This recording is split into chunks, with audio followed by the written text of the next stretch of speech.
الفيديو الجديد عن مسلسل الهيبة الرد الجزء الرابع. جبل بيقع بالفخ يلي زرع له يا نمر السعيد، لكن شاهين بينقذ حياته.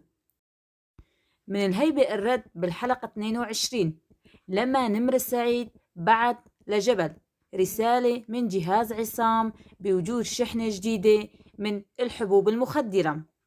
جبل بيطلب من الرجال يجهزوا حالهم مشان يهجموا على الشحنة ويضبطوها، لكن نمر السعيد بيكون زرع فخ لجبل.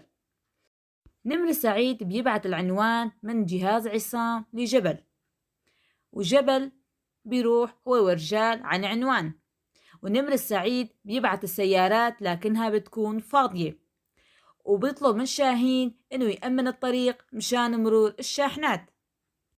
وبينما شاهين بيصل لعند الشاحنات مشان يمرقهم، بيجي جبل وأبو بشرى وصخر، وشاهين بيطلب من جبل إنه تمر الشاحنات بسلامة، لكن جبل بيقول شاهين الشاحنات فيها مخدرات وما رح تمرق.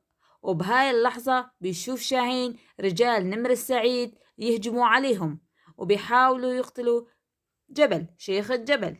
وبيصرخ شاهين جبل انتبه، وبيلتفتوا كل الرجال، وبتبلش المعركة بين رجال جبل ورجال نمر السعيد يلي بعتهم نمر لقتل جبل وشاهين، ولا يعلق شاهين وجبل بين بعض. لكن مخطط نمر السعيد بيفشل، جبل ما بينصاب وشاهين بينقذ حياته، والعلاقة بتتوثق بين شاهين وجبل بيعلنها حرب مفتوحة على نمر السعيد وكل رجاله، ويبعث له رسالة إنه المعركة بلشت بيننا وبينك. إن أعجبك الفيديو لا تنسى الإعجاب والاشتراك في القناة.